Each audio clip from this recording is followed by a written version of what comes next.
This dude. This is the dude. Jimmy Jam Jam Jam Jammy Jam Jam. Josh Adam Meyers. Coming in hot as always. He's driving through LA traffic talking to me. And now you guys get to hear what a conversation between two Crab Feast legends is like. I love this dude. He's been on the 31 before. He has just incredible stories. Just the sound of his voice excites me, as you'll see the second I start talking to him. If somehow you don't know him, I think you're gonna instantly fall in love with him. It's time to call my boy in his brand new Lexus rolling down the streets of Crenshaw or wherever the fuck he's at in LA. Here comes Josh Adam Meyers. Hey, hold on. Yo. Can you hear me? Yeah, buddy, what's going on? What's going on, bud? I was worried you were getting pulled over or something when you said hold on. I was like, oh shit, this isn't good. No, it's like there's this weird thing where when I answer the phone while I'm driving, if I answer it through the Lexus's system, it goes right to it's on the Bluetooth. And if I answer it on my phone, like with my finger, it then goes to the handset. You know what I mean? Gotcha. Like the actual phone. So it's it's gonna be a pain in the ass sometimes. So I always forget to answer it through my phone. Well, you're sounding good, buddy. You're sounding happy. How about these Nationals? Little World Series time? Dude, I'm not gonna sit here and say I've been a fan my whole life because they only existed since 2005. And to be honest with you, it really clicked in 2012. It was the year that the Orioles and the Nationals both were in the ALDS and the NLDS. And I've always been a lifelong Orioles fan, but I root for, and Stickler is busting my balls about this, I root for the area. I root for everybody that lives in that area. I'm not a huge Ravens fan, but when they're in the playoffs, I root for the Ravens. You know what I mean? Yeah, it's just the Ravens are the only team that I really don't like. I'm not people ask me who I'm a fan of. I never say them. I always say I'm the Redskins. The Redskins are fucking garbage. So yeah, no, but I've never seen a team in any sport have this much fun. They're having fun. Yeah, it's awesome to watch. Well, it made me laugh when I saw you went to Dodger Stadium with your Nationals hat on, and I was like, this dude's risking his life right here. Well, all right, I'll tell you about that. So I went to game one. Of course, we lose. We tie it up. We're at 2-2. Or yeah, it was 2-2. And I go to the game. I'm by myself. Great seats. Wearing the hat, and I'm walk over. Everybody, I have people coming up to me being like, "You're gonna lose tonight. You're dead. You guys suck." And then occasionally you get a guy would come up and be like, "Yo, you guys got great pitching. You're not gonna win tonight, but you guys really are great." Game's going on. I'm getting shit on the whole game as we're down, and those Dodgers fans are just so loud and drunk, and they literally thought the game was over once they got up 3-0. They thought it was over. That's the way they treated it the rest of the game. They were partying. When we get one, but then we get two back-to-back home. When Rendon hit the home run, and now it's 3-2, the energy shifted, and I remember I said it out loud. I go, Soto's next. I go, bet he hits a home run. And that motherfucker did. And it was, everything changed. They're getting scared. Out of respect, quiet. 2, Howie Kendrick hitting the grand slam. Dude, I lost my shit, Brandt. Lost. I mean, I was full on, screaming and just going nuts. And then I realized where I was.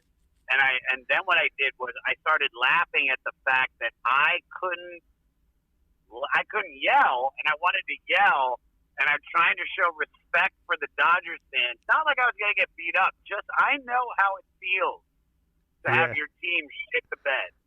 and it sucked. And they knew it. They Yeah. left. They left. That Grand Slam, they were gone. What a And there's a really funny video. I think you might have seen it on the yeah. stories of this. I'm like shooting the celebrate. I'm shooting like the aftermath of everybody leaving, and this like Mexican girl, which I don't know why I had to say because if it's a Dodgers game, you know she's Mexican. Yeah. And she goes, and this thing back and then fuck you, and like points at me and like touches my face. That was as close as it got to like any kind of skirmish. I had a million people come up to me and say, "Good luck getting out of here tonight." And when they say that, I look at them and I go, "Yeah, you guys are going to be gone. I'm going to be here for the trophy celebration. You guys are already. You're going to wait an hour after the game." Yeah. And it was funny, man. And then I found where all the Nationals fans were right by their bench, and it was great, man. And I've just since probably about like July, I've been watching a lot more baseball. Once the Nationals really started coming around, and you start looking, and you're like, are they going to do it? Are they going to make the playoffs? Because they're playing really well. Keep in mind, Nationals started like 12 games under 500. Yeah, they're disaster. People were talking about Bryce Harper and shit. Those days are gone. Yeah, but that is why we're winning. Yeah. No, that's Bryce on. Because now these boys can just play. Yeah. They can play baseball. They don't have 50 to 100 extra Sports Center guys in their face. They don't have people, because they're not loud. They're not boisterous. They're not cocky. They're not doing a slow trot around the bases after they hit a home run. They're playing like they're probably playing better base. They're the best team in the MLB post May. Yeah, they've been on fire. Yeah, well, they're on fire. Speaking of that game, what's the best sporting event you've ever been to? What's the best what? Sporting event you've ever been to? Or was that Well, now the Grand Slam moment might have been it, but close. Still a battle between first and second. There was a game during the year of 2006 when the 2006-2007 NBA season, the Washington Wizards had Gilbert Arenas, Antoine Jamison, and Caron Butler. We had Eddie Jordan coaching, and they were good. They were really good, man. They were a strong team, and we were beating everybody. And I went to go see I got off work. I was working in the district, so I used to go to games. I used to get in really cheap. Some shitty seats. And I had some other friends there that had some really good seats, and they were playing the Milwaukee Bucks. Never forget it. And the game's going on, and Gilbert's killing it, and the Wizards killing it, keeping it competitive. The game is tied with like 10 seconds left. And by this point, I've already snuck down to the good seats. I Brandt Tobler it, and I'm literally courtside. And it's a very famous shot that really people associate with Gilbert Arenas, where he's dribbling the ball as he gets past half court, the clock is ticking down, and then he just fires up this three-pointer from like 4 or 5 feet behind the three-point line, and then he turns around and throws his arms up before it just left his hand. Like it literally just left his hand. He turns around, throws his arms up because he knew it was going in, and we win. And I remember it's like that. That's the kind of shit that like you pray to be at. Yeah. You know. Well, and that was it. I love that shot, and I remember going to the gym and practicing it over and over. I never actually made it because I was just playing pickup ball like 3 times a week back then. But then my friends would be like, "Quit fucking doing the Gilbert Arenas. You never make it." It was. You're not Agent 0. You're Agent No. Yeah. We've had a big couple of years, man. I'm so happy for you and just so proud of you how hard you worked. Like, what's like who have you met lately that made you nervous? What do you mean made me nervous? Have you in the last couple of years, I mean, you've had everybody in the world on your shows and shit. Is there any times when you're like nervous of like, oh shit, I'm having this? Well, no, I'm very intimidated by Joe Rogan. I mean, I think like many other people, it's like I love him to death, and he's like I'm now can call him a friend, but I mean he's a strong guy, man, and he's intimidating, you know. Yeah, for sure. And we're friends. I think. I think we're friends.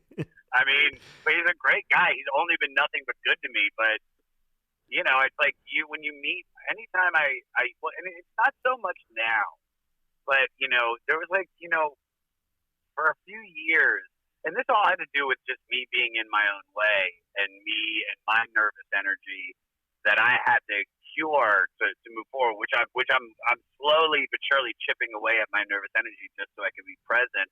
But anytime I met anybody like that was a comedian or an actor, somebody that I liked, and I wanted them to like me, it was like I became like a mess.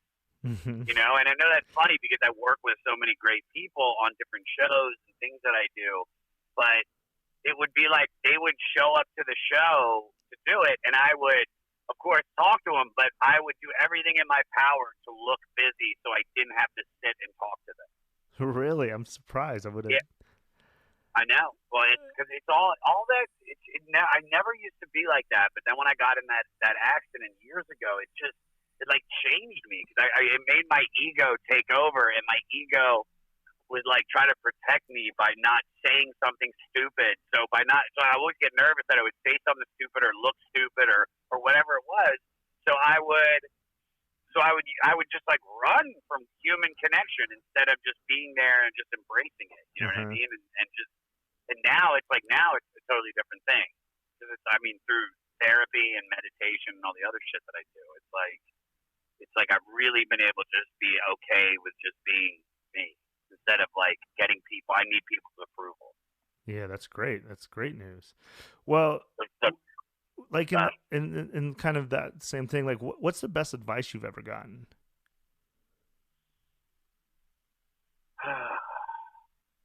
Best advice.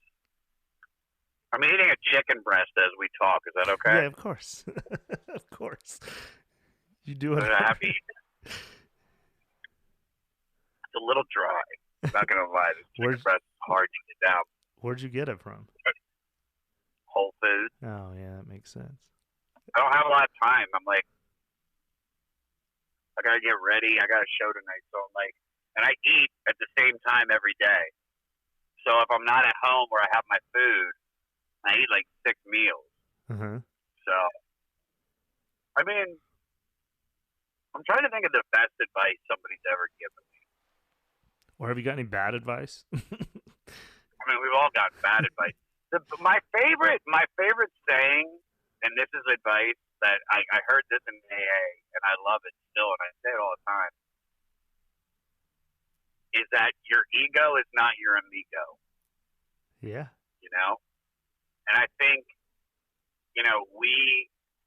a lot of us, especially people in the entertainment industry that are performers or artists, we let our ego kind of protect us by creating wars and fights between people that don't exist or thoughts that other people, we assume things. And when you assume shit, it really just, hurts you because this person might not even been thinking that or even meaning that in whatever they did or said, but that's what you created.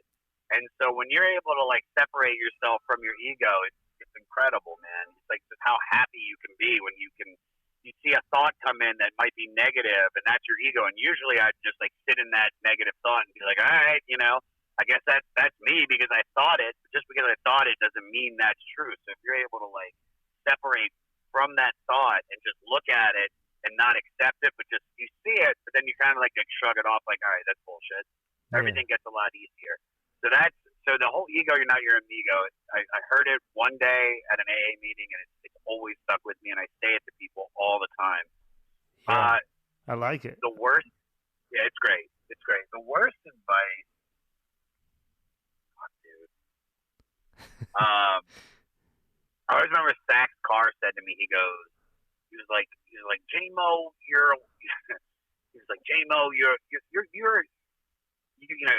I think like you'd be a better promoter than comedian.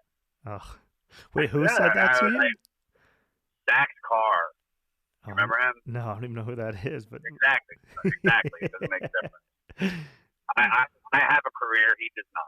yeah, yeah, that's You shitty know? advice. That's well, you proved him wrong, man. All right, let me give you a couple quick more. I know you're busy. What scene in a movie always gives you goosebumps? The scene at the end of the movie Babe um, where the pig has just like uh, won the sheep herding competition, and the pig looks up at at James Cromwell, and James Cromwell says, "That'll do, pig." Yeah, I like it. I almost um. died right there. Fiat just almost hit me. Oh shit. Oh shit. He's all good. I'm good. All right, good. What's the best pair of shoes you've ever owned? The boots I have right now, which I literally just went to pick up from the cobbler. Like literally, I'm coming home from picking up my boots. Where'd you get them? I bought them from my friend's clothing store called Schaefer's Garment Hotel. It's on Sunset Boulevard. It's like if you want to dress like a Mumford and Son, you shop there, and it's great. And he sells like vintage boots, and they're 1950s Korean War boots. And I bought them for like $450. Fucking in 2015, and I mean, I probably put another. I mean, I just spent 300 on fixing them up, or getting them resold, and they're just the best. They like feel like they're a part of my foot, and I've also worn them at every big show I've ever done since 2014. Yeah, man, I know that feeling. I had a pair of boots like that, and I took them to the cobbler. He's like, "Sorry, man, they're done." I was like, "Come on." He's like, they're Really? just, well, the bottoms were just too." He was cool about it. He's like, "I can do something, but you're just gonna be in here all the time." And I remember just leaving them outside on the. I wanted to throw them up like on the telephone wire, but I was just so sad. But I got a new pair like that. But I'm with you, man. I wear them every big show or anything important. I have them on, so I know that feeling. All right, let me get you one more question before Fiats crash into you. How about this one? When's the last time you cried? I cry a lot, so maybe like a day or two ago. You happy? Um, You ever happy cry or just?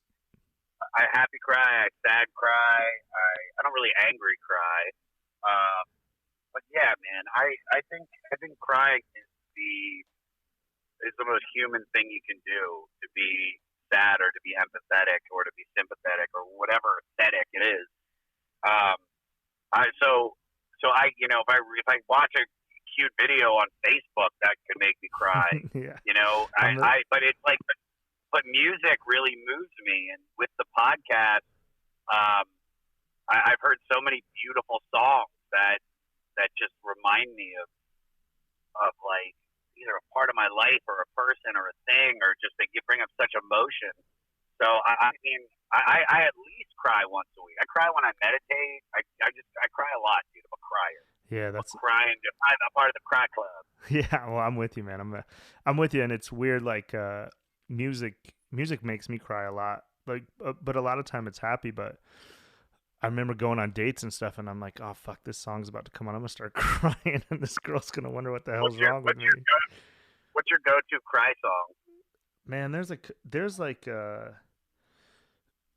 there's a couple. There's one that reminds me of my grandparents. There's I'm trying to think of like there's of like a happy cry song. There's just a lot of songs that just it's weird when I'm around people because I'm crying because I'm happy, but people don't really understand that. And a lot of like a lot of times I go back home to Wyoming and it's a lot of country songs make me cry, but I'm surrounded by macho dudes, and then it's like I try to hide it because it's just embarrassing. I don't want to have to explain it. Plus, I don't want to miss my favorite song. There's nothing worse than because when I'm crying, I'm actually really enjoying the song. But then if someone sees me crying, they'll come over and try to interrupt it and check on me. So like last time I like Fleetwood Mac. There's a couple songs like Landslide always makes me cry. There's so many though, but I'm like you. But when I lived in LA, I would always my roommates would laugh at me because I'd get up during the office and pretend like I had to take a phone call, and they're like, "You're going to cry in your room, aren't you?" I'm like, "No, I swear to God." They're like, "Your phone's not ringing." I was like, "Ah," but I'm with you. I'm in the cry club too. So Dude, I cry. I mean, I literally cried like 2 days ago. I think not even maybe today. yeah, I'm listening. Yeah, I'm listening to the Stan Getz record. It's just so beautiful. I'm just like I'm getting ready to record the episode on Sunday, Saturday. If well, here's the thing. It all changes on Friday because if the Nationals win Friday, then I think I'm going to the game on Saturday. that's awesome. That'll give me even Yeah, more of a reason to root for you. me and Adam Ray are gonna fly out and go to the game. That'll be sweet. Well, yeah, I'll leave. I mean, Well, I'll be yeah, hopefully. Well, either way, even if they lose, there'll definitely be a game. But you want to see them win it all, which would be incredible. that yeah, to be in that room with the Nationals winning. I mean, it'd be dope. Around Nationals fans, that would be the greatest thing ever. Yeah. Ever. Yeah. I'll leave you with this one because I love your podcast and I'm so glad it's doing good. Who's your dream guest for the podcast? Mel Brooks. Is it in the works? Are you working on it? I'm trying, man. But if I'm gonna do it, I need to do it soon because Yeah. he's not gonna be around for much longer. Yeah. I love him, man. I really want to meet him. He's the reason I do what I do. The reason I have toilet humor. He's the reason I'm a funny individual. With my dad showed me Mel Brooks movies when I was, 5 and 6, and it's just the best. Yeah. And I would love. I mean, like I'd love to have Gilbert Arenas too, but at the same time, it's like I want Mel Brooks. Yeah. I think it might happen. We're trying. Well, I hope so, man. I'm rooting for you. I'm rooting for Gilbert, Mel, rooting for the Nationals. Thank you so much for doing this. I know you're busy. Enjoy that chicken. I love you, buddy. I'll see you out here or I'll see you in LA. All right, for sure. All right, buddy. All right, see you. later.